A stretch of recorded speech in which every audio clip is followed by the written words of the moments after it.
Olá, você que acompanha o canal. Estava lá eu no meu perfil principal, ou seja, a conta principal no YouTube, as que vocês estão vendo aqui, esse vídeo. E no shorts do YouTube eu vi que o irmão postou um shorts. Eu falei assim, pô, deixa eu ver o que ele tá postando ultimamente, porque parece que é novo, né? Ele não postava muito, principalmente com o rosto dele, ele falando algo simples ali em menos de um minuto. E um título que me chamou a atenção é Jeová aceita. Eu pensei, Jeová para ele é o pai do Messias? Eu já vi nos debates que não, é outra coisa que eu discordo dele. E é uma coisa que eu vou explicar da onde que vem esse pensamento num próximo vídeo ou texto, mais possivelmente em texto, tá? Da onde que vem essa heresia e que ele acredita, tá? Inclusive os ateus falam, e os ocultistas e aqueles gnosticistas que não gostam de se autoafirmar gnosticistas falam que é aquela mesmo papinho de que o Deus do Antigo Testamento era mau, então não era o pai do Messias, e que o Messias é outra coisa. O Deus que se fala no Novo Testamento é diferente do Velho. O Deus do Antigo Testamento é demiurgo. Qualquer um que você vê falando isso está seguindo uma mentira ocultista, tá? É um preceito ocultista, demiurgo. Isso não está nas escrituras, certo? Agora vamos ver o que ele vai comentar a respeito de Jeová, certo? E vamos ver se está de acordo com as escrituras. Se um irmão cristão te chamasse para no sábado que vem na igreja dele, porque vai haver um culto de sacrifícios, vão sacrificar pombos, cordeiros, vão sacrificar vacas, bois, o que você pensaria disso?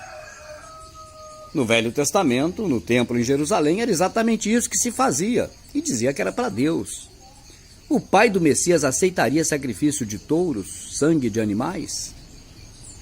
Deus tem variação nele? Alguma sombra de variação, pelo menos? Bom, ele aceitaria? Hoje não. Antes aceitava. Nicolas, que absurdo que você acabou de dizer.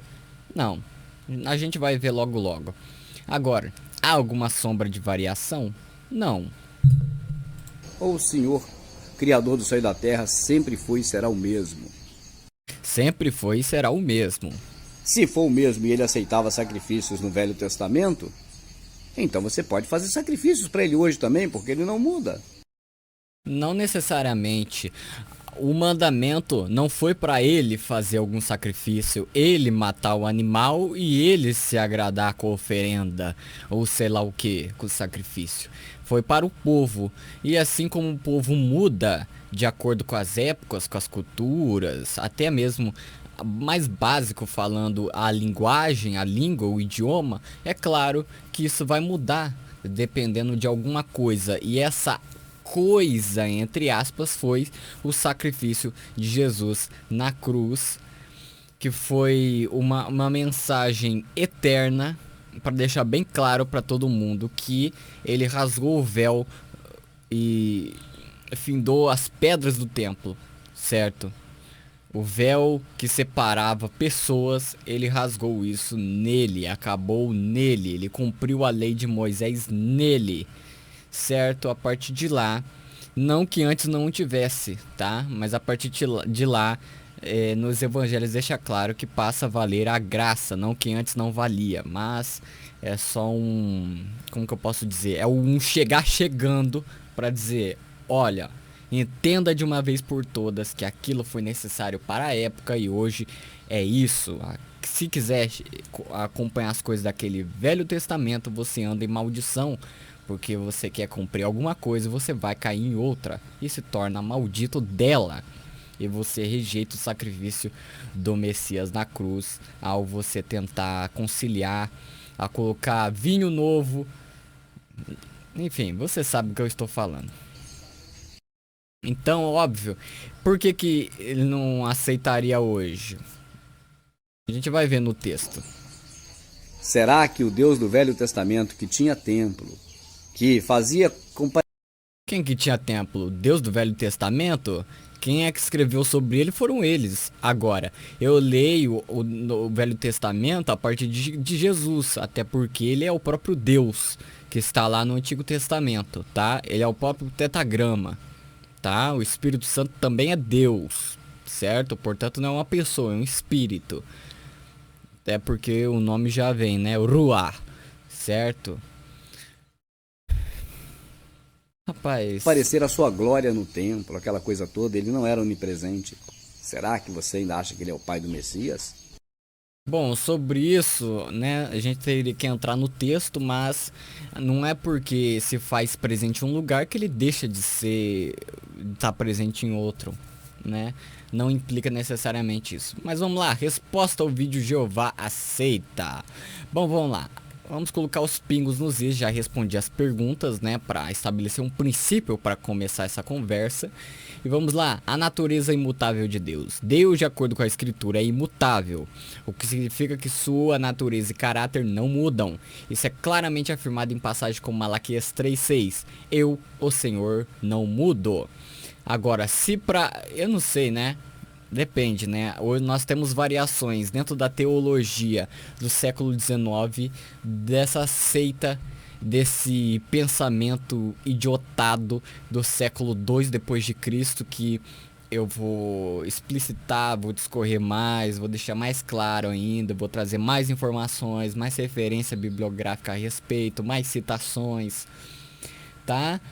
Que basicamente falava isso daí, que Deus do Antigo Testamento era mau e o Deus do Novo Testamento era bom, mas nem todos os livros do Novo Testamento ele aceitava, já o Rubens aceita todos. Agora, eu não sei se para ele, o Sodré, o eu, o Senhor não mudo, se refere ao pai do Messias ou Satã ou qualquer outra coisa. Porque tá em Malaquias. Malaquias é livro da antiga aliança. Então eu penso que para eles daqui é o próprio Deus, o pai do Messias, certo? Portanto está citado no Antigo Testamento. Bom, e Hebreus 13:8. Jesus Cristo é o mesmo ontem, hoje, para sempre. Nico, mas que é Jesus? Isso daqui é o Pai. Sim, eu não estou confundindo o Filho com o Pai. Eu estou dizendo que Jesus é o próprio Senhor, é o próprio Criador, é o próprio Deus. Tá? Então não estou confundindo antes que cientistas aí, sei lá, adventistas da vida, testemunho de Jeová da vida, vem me encher as paciências. O contexto dos sacrifícios na Antiga Aliança. No Antigo Testamento, os sacrifícios eram parte essencial da lei mosaica. Eles tinham vários propósitos, incluindo a expiação dos pecados, a purificação cerimonial e a adoração a Deus. Esses sacrifícios estavam previstos na lei dada a Moisés no Monte Sinai, conforme detalhado em livros como Levítico. Aqui, ó. Assim fará com este novilho como fez com o novilho da oferta pelo pecado. Assim fará com ele. E o sacerdote fará a expiação por eles e eles serão perdoados. Opa. Isto vos será por estatuto perpétuo. No 7º mês, aos 10 dias do mês, afligireis as vossas almas, nenhum trabalho fareis, nenhum natural, nem estrangeiro que peregrina entre vós. Isso aqui é mais a respeito do descanso, certo? A vinda de Jesus no Novo Testamento. A situação mudou com a vinda de Jesus Cristo, conforme narrado no Novo Testamento. Jesus é considerado o sacrifício supremo e definitivo, substituindo todos os sacrifícios. Não só isso, tá? Mas a discussão é isso, eu me atentei só nisso. Todos os sacrifícios animais que eram exigidos pela lei mosaica. Vejamos algumas passagens chaves. Hebreus 10:10. E por essa vontade fomos santificados pela oferta do corpo de Jesus Cristo, feita uma vez por todas. Por que oferta e disse corpo? Porque a mesma coisa acontecia com os animais. Eles eram uma oferta e, né, tinham o corpo do animal. Agora, a expressão feita uma vez por todas é definitivo, não abre espaço para se fazer algo para complementar. Tá? 9:12. Ele não entrou por meio de sangue de bodes e novilhos, mas entrou no Santo dos Santos, de uma vez por todas por meio de seu próprio sangue, tendo obtido eterna redenção. O Santo dos Santos era o lugar dentro do templo físico da época da Antiga Aliança, que só o sumo sacerdote podia entrar, e ele sacrificava lá um animalzinho uma vez por ano, aspergia sangue, certo? Essa era a ritualística da época. Então aqui está fazendo um paralelo para dizer que aqui é, né? Porque é sombra das coisas futuras. Então está dizendo que aquilo lá era uma sombra. Agora não é mais sangue de animais, é sangue do próprio Messias, que é o eterna redenção. Claro que eterno tem também o conceito de até acabar, é eterno até acabar, mas aqui nunca se acaba, é de uma vez por todas. João 1,29, João Batista refere-se a Jesus como o Cordeiro de Deus que tira o pecado do mundo. No texto eu expliquei lá o conceito, porque as pessoas falam, tira o pecado do mundo, mas existe pecado hoje, eu posso pecar porque ele não tirou? O texto se contradiz? Qual que é os textos originais? Não, gente. Se você ficar nisso, você vai cair numa babaquice da teologia. Você vai cair numa babaquice de ateísta. Porque cada texto que você vê, você vai pensar, mas isso, eu não sei, tem que ver nos originais. Aí você pensa assim, eu não tenho líder religioso, eu não tenho, mas eu não sei grego nem hebraico. Agora eu vou ver um estudo de alguém que vai interpretar por mim o que está escrito no grego e no hebraico. Aí fica fogo, né, cara? Te defender. Porque se ficar nesse pensamento, nossa, o que será que está nos originais? Nossa, eu não posso ler, eu não sei se isso é verdadeiro. Poxa, leia, cara.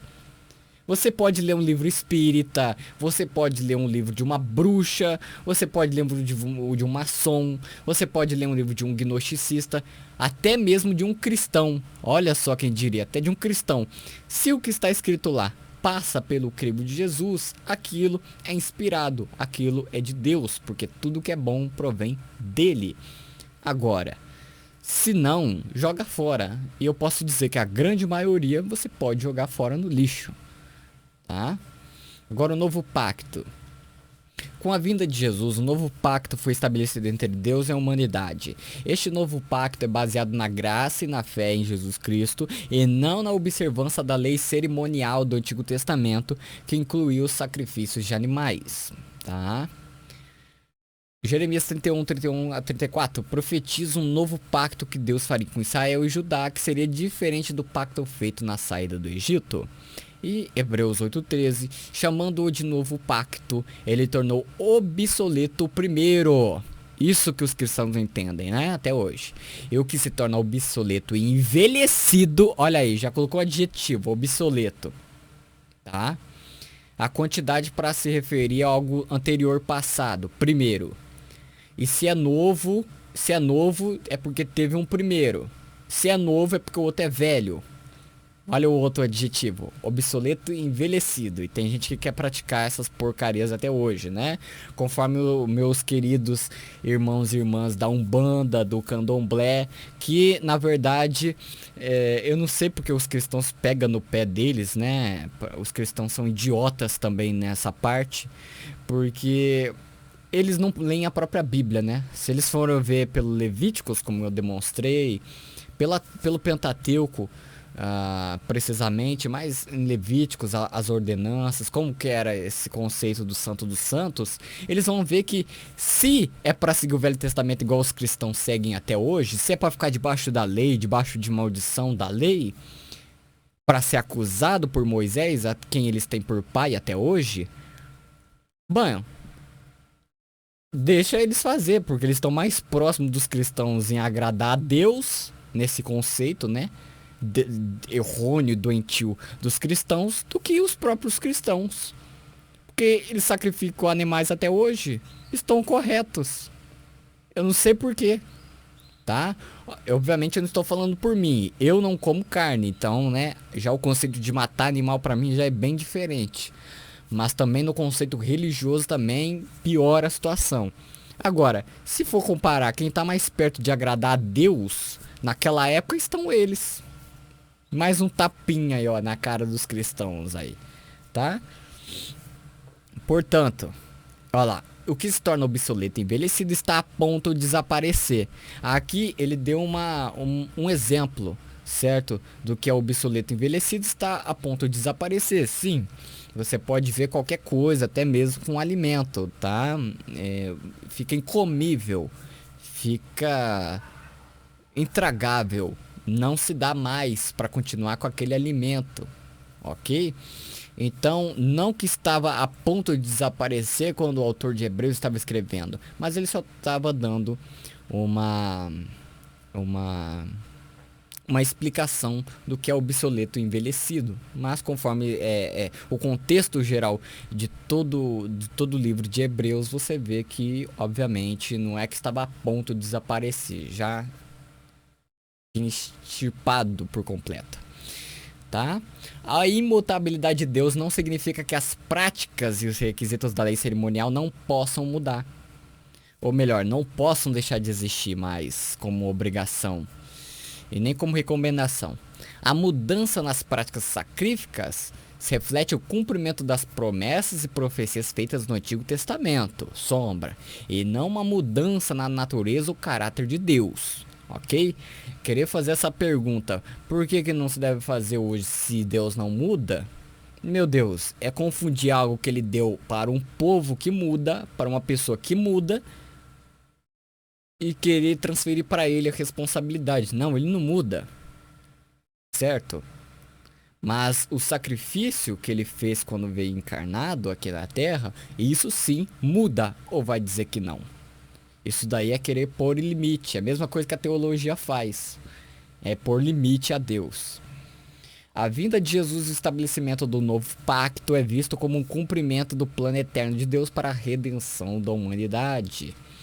Você não deve fazer sacrifícios hoje, porque Jesus, através de sua morte e ressurreição, cumpriu todos os requisitos da lei mosaica para sacrifícios. Ele é o sacrifício definitivo e perfeito, tornando os sacrifícios antigos obsoletos, envelhecidos. Esta é a base da fé cristã e explica por que os sacrifícios do Antigo Testamento não são mais necessários. Eu coloquei aqui cristão não porque é alguma coisa boa, tá? Eu coloquei de propósito porque até mesmo o cristianismo entende isso. Até na burrice deles, eles entendem isso. Ora, visto que a lei tem apenas uma sombra dos bens vindouros, não a imagem real das coisas, nunca jamais pode tornar perfeitos os ofertantes, com os mesmos sacrifícios que ano após ano, perpetuamente, eles oferecem. Aqui deixa claro o ponto-chave da discussão. De outra sorte, não teriam cessado de ser oferecidos, porquanto os que prestam culto, tendo sido purificados uma vez por todas, não mais teriam consciência de pecados. Entretanto, nesses sacrifícios faz-se recordação de pecados todos os anos, porque é impossível que o sangue de touros e de bodes remova pecados.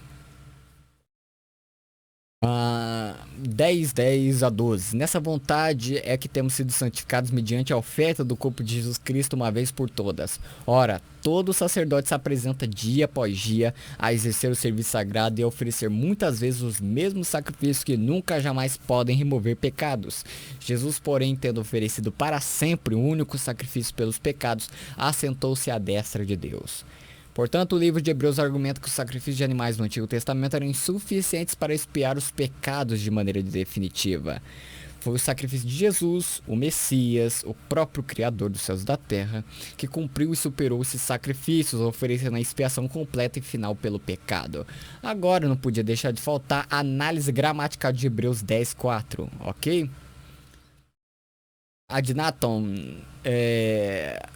Adnaton impossível, né? O significado gramaticalmente adjetivo neutro singular nominativo. Ou seja, ele denota algo que é incapaz de acontecer ou ser realizado. Refere-se à incapacidade inerente da coisa. Utilizado para enfatizar a incapacidade de sacrifício de animais de remover pecados, tá? Aqui é outra palavrinha grega que é retirado do texto do verso em grego. É remover, tirar, afastar. Gramaticalmente é um verbo infinitivo do presente ativo. Ó, ativo. Denota a ação de retirar ou eliminar algo. Neste versículo refere-se à incapacidade do sangue dos touros e bodes de remover pecado de forma eficaz, porque ainda podem bater na tecla: Nicolas, olha o que você está defendendo. Se está escrito aqui que é impossível que o sangue de touros e bode remova pecados, por que você falou antes que eles faziam para expiação de pecados? Calma. Expiação é uma coisa, agora limpar definitivamente é outra. E Hebreu já explicou aqui, ó. Tá? Porque todo ano eles fazem aqueles sacrifícios, mas Jesus fez uma vez para acabar com isso. hamartias, tá? Que é hamartias, hamartia, que é pecados.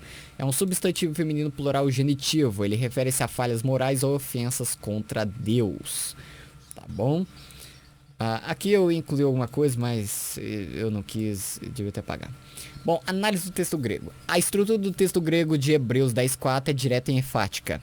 Ou seja, pois é impossível, ele introduz a afirmação de impossibilidade.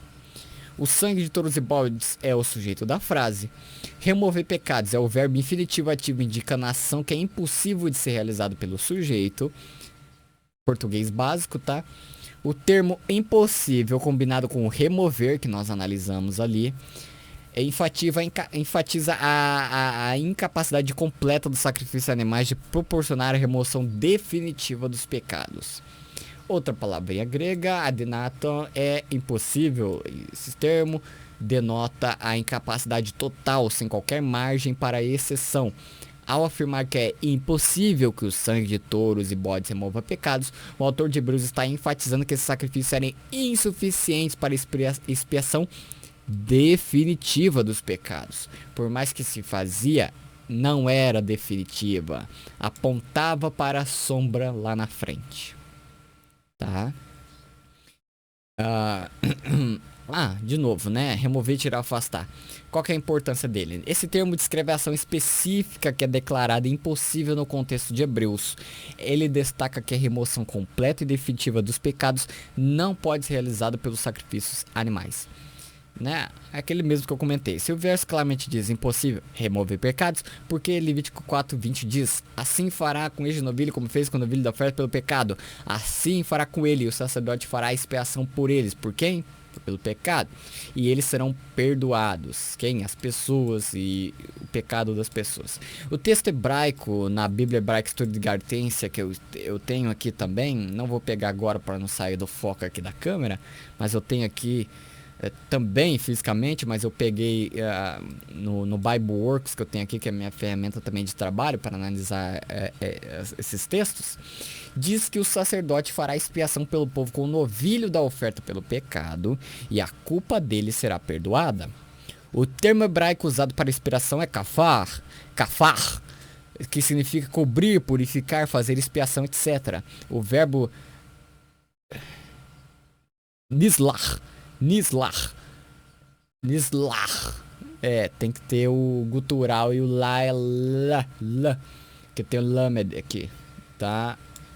Usado para será perdoado implica perdão, remoção da culpa, mas no contexto da lei mosaica, essa ação era temporária e repetitiva. Lembra do texto em Hebreus? Todo ano, após ano. No contexto do Antigo Testamento, esses termos se referem a uma expiação e perdão temporários e simbólicos. Ok? A análise do texto hebraico mostra que os sacrifícios no Antigo Testamento eram ordenados por Deus para proporcionar um sistema de expiação temporária. Eles serviam como um lembrete constante da seriedade do pecado e da necessidade de expiação. Porque dá o trabalho, né? Pega um animal, tem que ser bonitinho, tem que levar pro cara, eles vão ter consciência do pecado, poxa, né? Não quero fazer. Então, era psicologicamente um didático, mas não oferecia uma solução definitiva, ok? Interpretar isso daqui dentro do contexto, ok?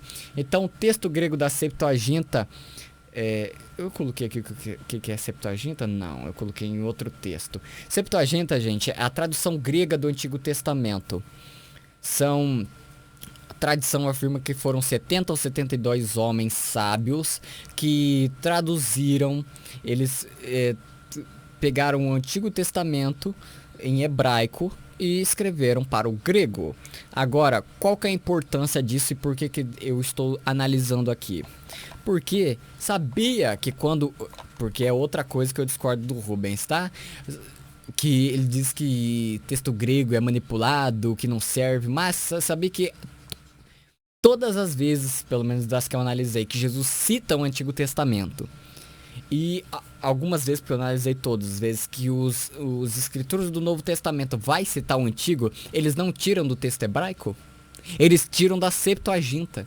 Se você reparar na construção gramatical, se você comparar numa análise sintática, ou seja, uma análise direto mesmo dos originais hebraico, do texto massorético, de papiros, e você comparar com a Septuaginta, ok? Você vai ver que a citação que eles fazem lá no Novo Testamento se refere muito mais, é muito mais semelhante ao que a construção que está na Septuaginta do que no texto hebraico. E a Septuaginta também é boa de se analisar, por quê? Porque às vezes tem um erro no hebraico por copistas e você soluciona isso pela Septuaginta. Porque eles viram o erro e falaram assim, não, a gente não vai repetir esse erro aqui na versão em grego. Por exemplo, tem a questão, agora eu não vou lembrar qual que era o contexto, mas tem gente ateu que fala assim, pô, o texto se fala que era 70 tal coisas, se não me engano eram gerações, não sei. E no outro texto é 75. Qual que está certo, 70 ou 75? Não pode ser os dois, realmente. Mas isso se deve ao erro no texto hebraico, erro de tradução e também erro de copistas, principalmente. Tá bom? Então, a Septuaginta, ela é boa para se analisar assim, né? Ok. Então, Levítico 4:20 fala sobre a expiação e o perdão no contexto do sacrifício do Antigo Testamento. Esses sacrifícios eram ordenados por Deus e, conforme o texto, resultavam em expiação e perdão dos pecados do povo. Entretanto, o livro de Hebreus esclarece que esses sacrifícios eram temporários e simbólicos, apontando para o sacrifício definitivo de Jesus. Tá? Era um arranjo temporário. Hebreus 10:4, a expressão impossível remover pecados se refere à incapacidade desse sacrifício de alcançar a expiação final e completa. Hebreus aponta para a necessidade de um sacrifício perfeito e definitivo que é encontrado em Jesus Cristo. Portanto, não há contradição entre os textos, não há contradição entre o escritor de Hebreus contra os escritores e o Deus do Antigo Testamento, e não há contradição entre o Deus do Novo Testamento e o Deus do Antigo Testamento. Todas as vezes que está lá Deus é Deus, não. Há traduções despropositadas que colocam Senhor aonde não era o próprio Criador dos céus e da terra, mas a maioria do que esse pessoal fala que não era Deus, eu digo que é Deus e provo. Nicolas, me dá um exemplo de algum lugar que não era o Criador dos céus e da terra? No contexto do templo. Não porque eu quero fazer uma teologia própria que vai negar as pessoas de não, saia das denominações. Não, não era mesmo. O Deus que era com Salomão, eu não posso acreditar num Deus desse. Agora, eu tenho que dizer que os apóstolos nenhum foram contra o Deus do Antigo Testamento, os escritores do Novo Testamento não foram contra os profetas do Antigo Testamento, sempre reafirmavam. Paulo valorava positivamente a antiga aliança, por mais que a aplicabilidade dela, principalmente na graça, não servia de porcaria nenhuma, e para Paulo, e eu faço dele as palavras minhas, serviu como esterco, para não dizer outra coisa. E ele estava correto nisso. Beleza? Eu espero que tenha esclarecido a questão e que tenha respondido as perguntas e essa confusão que não só ele, mas também os heréticos lá do século II depois de Cristo faziam com os textos e rejeitavam até mesmo alguns livros do Novo Testamento. Espero que tenha sido claro.